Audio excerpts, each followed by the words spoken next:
Hi everyone, this is Kris Lancaster for TimesOnline.com here in Canton at the Pro Football Hall of Fame where Jerome Bettis finally gets in after 5 years of eligibility. We caught up with Steeler fans from all across the country to see how they felt about Jerome finally getting in.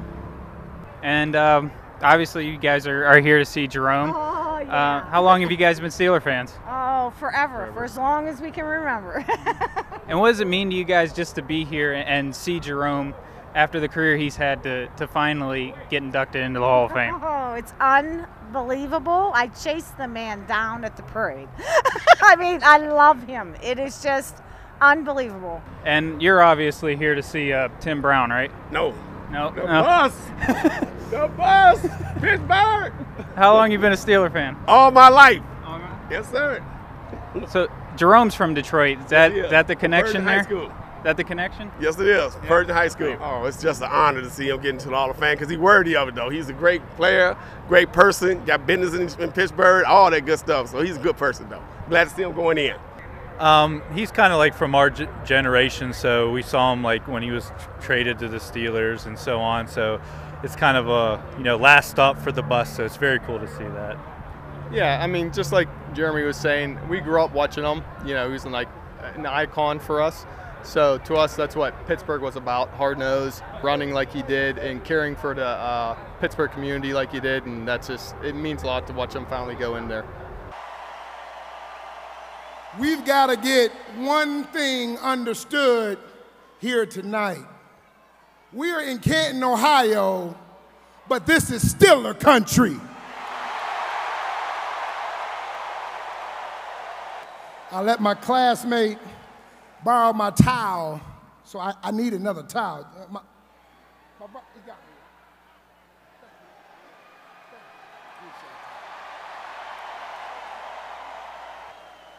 I want to first thank God because through him all things have been possible in my life.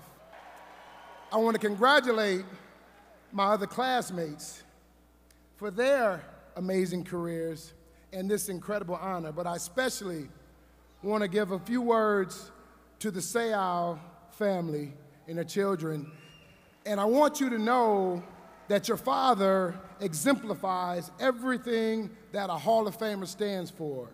He was an incredible football player. I know, I played against him. We had a lot of battles. But he was a better person than he was a football player. So rest in knowing that his legacy will live on forever in the Pro Football Hall of Fame. To the Hall of Famers, thank you for welcoming all of us onto the greatest team of all time. Now, I want to take you on a bus ride that started at 10384 Aurora in Detroit, Michigan, and has ended up at 2121 George Hallis Drive, home of the Pro Football Hall of Fame. I would like to first start by acknowledging the person that is the most important person in my life right now, and that's my wife, Tramika. Your unselfishness has allowed me to finish one career and to start two other careers, one in business and another in television, all while knowing both would take me away from you and our kids.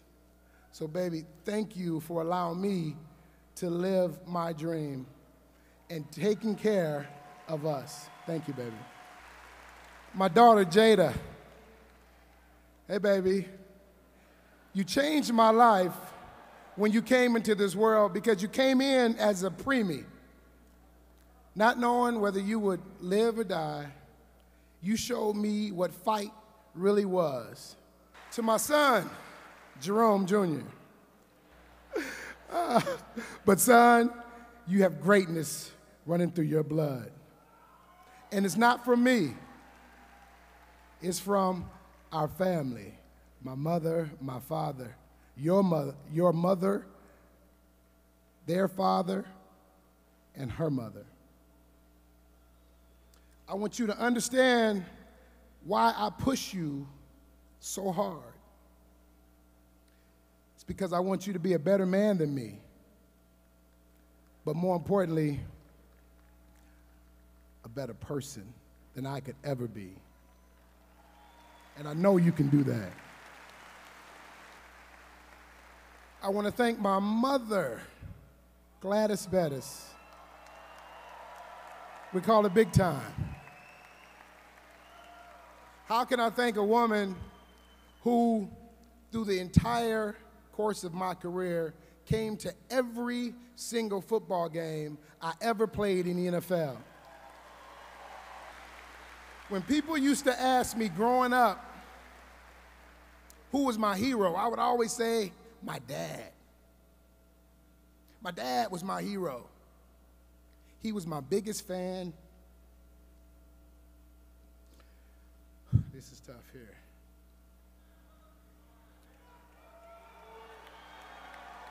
He taught me how to be a man.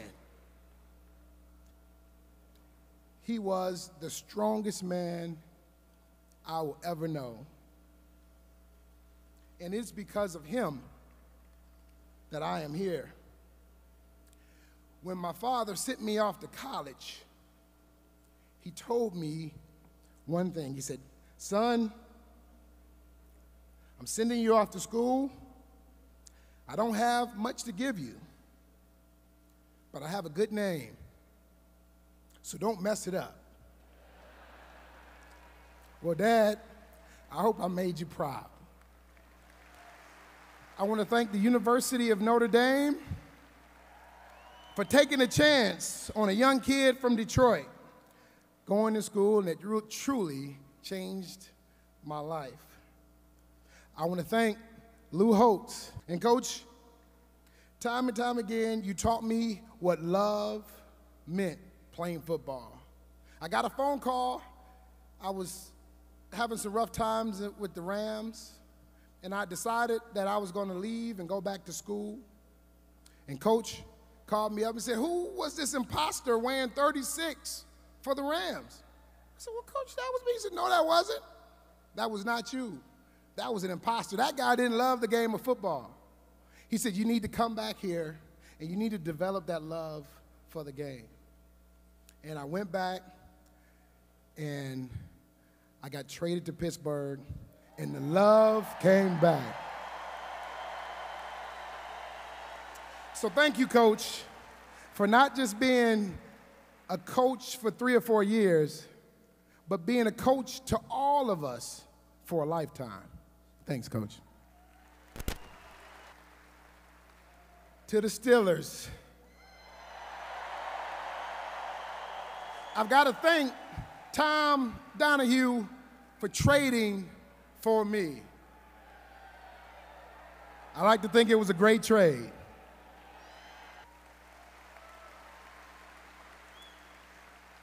Coach Bill Cowher.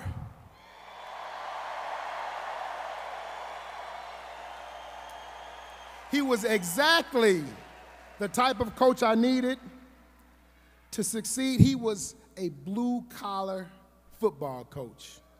He believed in running the football and playing great defense behind us. More than anything, though, I want to thank him for having ultimate trust in that when he put me in the game in 1996 against Jacksonville Jaguars to Super Bowl 40, he knew exactly what he was going to get from number 36 every time he stepped on the field.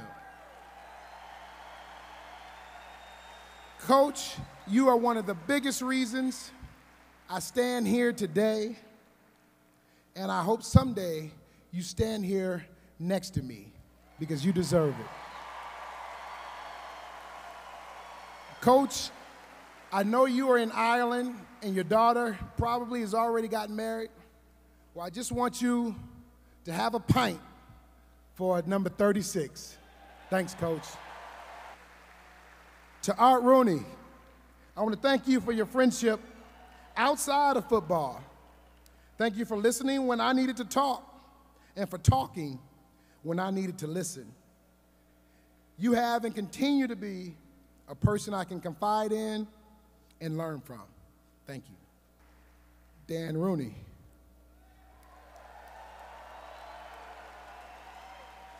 I want to thank you for believing in me, and thank you for seeing the person that I am first and the football player that I was second.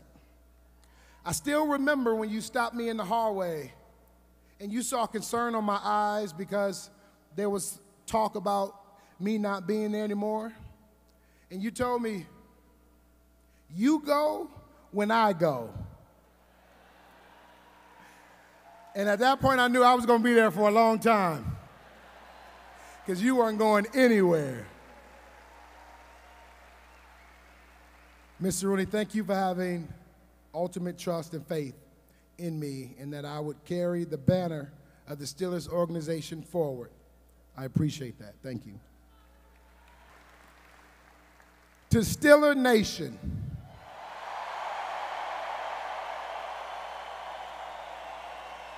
I need those terrible towels going. That's what I'm talking about. You got to show these guys what real football fans look like. I want to thank you all for appreciating the power running game. 3 yards in a cloud of dust was far better than a 40-yard bomb down the football field. Thank you for embracing me and my entire family as your own. But thank you, most importantly, for your support of not only me, but my entire team as we went out and played a game that we loved and knew we had the support from the best football fans in the world. Teammates a player could ever ask for.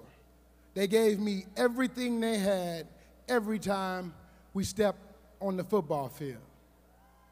Sometimes it wasn't wins, but we knew that we were a family and then that we would get the job done.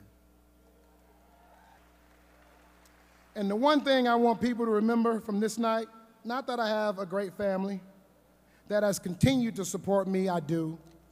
Not that I had the best fans a player could ever have, I did. Not that I played with the greatest teammates a guy could ever have, I did that as well. Or that I played for the best organization in all of sports, I did as well. I want people to remember that greatness is not a sports term. Greatness is not a sports term, it's a life term. And I believe there's 4 things that get you to greatness. One, you've got to have the ability to sacrifice. And a lot of times that means sacrificing the relationships that mean the most to you. The second thing is pain.